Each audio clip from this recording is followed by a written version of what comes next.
par vous-même. Alors, avant de vous montrer à quoi ressemble le diagramme CSTB, je vais essayer de vous démontrer par expérience, de confirmer par expérience ce que je viens de vous dire, en espérant que tout fonctionne. Voilà, il y a un petit gnomon qui est en fait, que vous voyez peut-être sur les écrans. Hein. On a mis une caméra au sommet du plan ici, et vous avez la vue depuis ces caméras, et puis là j'ai l'avantage de pouvoir, je suis actuellement dans la position de l'équinoxe, de pouvoir faire lever le soleil avec une certaine limite. Hein. Il ne faut pas que je force, et coucher le soleil de l'autre côté. Première observation, l'ombre la plus courte, c'est évidemment pour midi solaire, c'est cet endroit-là. En fait, ce sont lorsque des petits boulons aimantés, à force de les utiliser, avec lesquels je peux tracer de manière plus ou moins précise, hein, parce qu'il ne faut pas que je fasse bouger l'installation. Je peux tracer l'extrémité de l'onde portée. Ici, je vous rappelle, hein, nous sommes aux équinoxes, donc on devrait voir une droite. Ça marche pas trop mal, hein, vous voyez que c'est pas si précis que ça. On va aller vraiment très loin vers le coucher du soleil. Et puis là, j'ai l'avantage de pouvoir manipuler le soleil, hein, ce que dans la réalité on ne peut pas faire, pour aller chercher des points le matin. Voilà. Et encore une fois, notre expérience ne marche pas trop mal. Ça ressemble quand même pas mal à une droite, à la précision de cette expérience près. La distance entre le pied de ce piquet vertical, de ce gnomon, et la droite des équinoxes, encore une fois, on l'a vu, c'est la hauteur de ce piquet, de cet objet, fois la tangente de la latitude. Ici, on peut régler, je ne vais pas trop toucher, on a mis une latitude de 46 degrés. Si, et là c'est toujours un tout petit peu difficile, parce qu'il faut encore savoir de quel côté on se place, sans être ébloui, si je déplace en fait, je change la déclinaison. Mais ça c'est un peu difficile parce que la lampe est relativement chaude et que je vais, encore une fois, jusqu'à 23 degrés et 45, voilà, ça va être à peu près ça. Pardon, moins 23 degrés 45, le soleil est plus bas, eh bien je trouve la course, ou là plutôt l'extrémité de l'ombre portée au 21 décembre.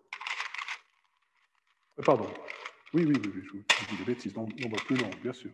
Donc je devrais retrouver quelque chose comme sur mon dessin, qui fait une espèce de parabole ou d'hyperbole, c'est plutôt une hyperbole, avec bien entendu la distance la plus courte, le midi solaire. Et on retrouve, encore une fois, hein, la précision de cette gentille expérience, on retrouve cette courbe qui devrait être symétrique si je ne bouge pas trop le chariot, on va trouver cette courbe symétrique. Et puis on peut faire la même chose si ce n'est pas trop bouillant pour l'hiver, c'est-à-dire, pardon, pour l'été, je vais y arriver. Là, je suis en train malheureusement de déplacer mon appareil, donc ce ne sera pas très précis. Le soleil est plus haut. L'ombre est plus courte, hein, c'est ce qu'on a vu tout à l'heure.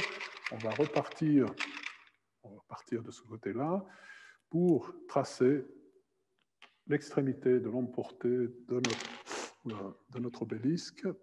Oups. Il faut faire un tout petit peu attention. L'ombre est plus courte. Elle sera évidemment la plus courte possible à midi solaire au 21 juin. Et je vous rappelle qu'à Lausanne, cette ombre, elle existe quand même. Hein, on n'est pas à l'équateur, on n'est pas dans les conditions où l'ombre disparaît. À l'équateur, il se passe des choses un peu bizarres par rapport à ça, en particulier aux équinoxes. Et voilà, on retrouve une courbe qui est symétrique. Je vais peut-être tricher un peu pour vous l'indiquer. J'espère que vous la voyez bien à l'écran. Voilà, on retrouve, je vais essayer d'éclairer à peu près convenablement. On retrouve, démonstration faite avec les doigts, c'est le cas de le dire, c'est cette droite des équinoxes et ces extrémités de l'ombre solaire, de l'ombre portée du gnomon, pas du soleil, le 21 décembre. L'ombre est plus longue et le 21 juin, l'ombre est plus courte. Alors voyons précisément ce que ça donne sur les fameux abacs du CSTB. Là, on a vu l'expérience, on a fait la théorie. Pour ça, je dois reprendre mon pad. Donc, on a ici le dessin qui est comme il est, pas le plus beau du monde. Et puis, on va reprendre, si tout ça fonctionne, voilà, on va reprendre les slides.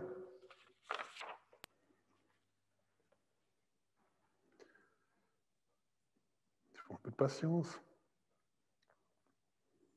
Trouver les bons. On a vu déjà pas mal de choses. Hein. Donc voilà, les slides défilent. Et voilà. Voilà le dessin. Le dessin en axonométrie que vous retrouvez dans le polycopier, figure 1.6.9, qui lui vaut ce qu'il vaut, mais il est certainement plus joli que le mien. On y voit la droite de l'équinoxe ou des équinoxes. Ben voilà, ce qui est tracé par l'extrémité de l'ombre de notre objet vertical, de notre piquet ou de notre gnomon. 21 mars, le 21 septembre. On y trouve les extrémités ici les plus courtes, en particulier à midi pour l'été, et plus longues, bien entendu, je pensais celle-ci, pour l'hiver. Entre deux, vous avez d'autres courbes, ce sont les autres mois de l'année. L'abac du CSTB, on va le voir, il est fait de telle manière à ce qu'on ait tous les mois, ou les mois principaux, en tout cas les périodes principales au fil de l'année.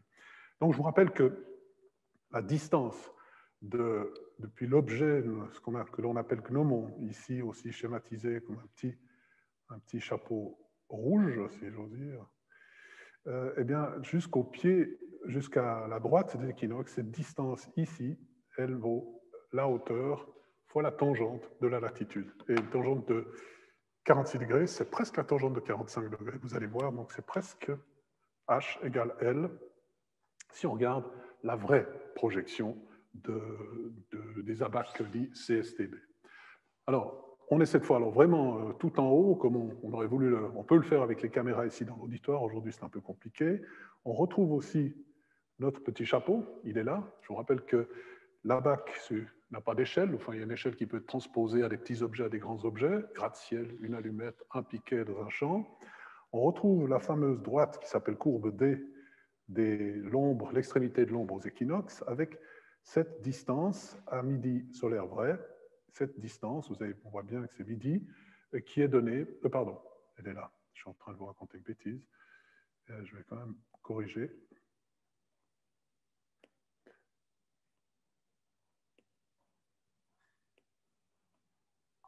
Alors,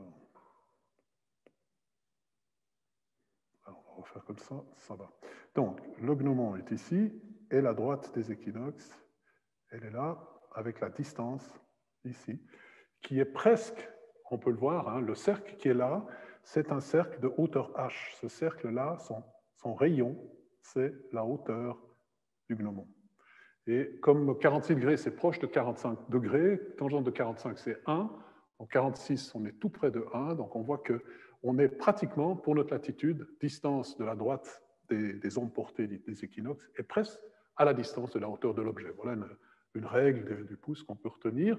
Si on était, vous le ferez à l'équateur, on verrait qu'aux équinoxes, la droite passe dans le point, au point même que j'ai indiqué ici. Donc l'ombre passe vraiment aux équinoxes seulement, au pied de l'objet. Et puis il y a les autres courbes, encore une fois, représentées, si vous avez une bonne vue, vous arrivez à voir que la courbe A, c'est le 22 juin, que la courbe G, c'est bien entendu le 21 décembre. Donc voilà la courbe A pour l'été, voilà la courbe G pour l'hiver. Donc on retrouve cette logique qu'on a essayé de vous montrer théoriquement et aussi par expérience. Et puis ces faisceaux de droite qui, encore une fois, représentent les heures solaires vraies de 9h à pratiquement 16h, 17h en fin de journée, qui sont, encore une fois, des faisceaux de droite qu'il ne faut pas confondre avec l'ombre portée par le gnomon. Il ne faut pas confondre avec l'ombre portée par le gnomon. Voilà le genre de piège de ce diagramme, facile à utiliser, mais il ne faut pas confondre ces faisceaux de droite qui sont les faisceaux horaires avec l'ombre portée par le gnomon. Encore une fois, la meilleure manière de bien appréhender ce diagramme, c'est ce que vous ferez prochainement, à partir de mercredi, une application aux exercices relativement simple de déterminer la distance à laquelle va se projeter le soleil à travers une ouverture et l'ombre portée par un drapeau posé sur une maison. Voilà pour cette méthode simple, diagramme, qu'on peut faire aujourd'hui résoudre par ordinateur, mais avec une méthode, encore une fois, qui nous fait aller, si on a le diagramme pour la latitude qui nous intéresse, 46 degrés, si on a ce diagramme, on peut faire cette résolution, quel que soit le jour de l'année, quelle que soit l'heure de l'année, relativement vite, bien entendu. Il est exactement 16 heures, je vous propose de nous arrêter là, de vous aérer, ventiler, reposer, détendre, et de nous retrouver à 16h15 précise pour un module que je vais essayer de faire plus court de 45 minutes, les vendredis, sans exagérer en temps, mais les vendredis étant, surtout l'après-midi, un moment où on aimerait bien faire autre chose que travailler.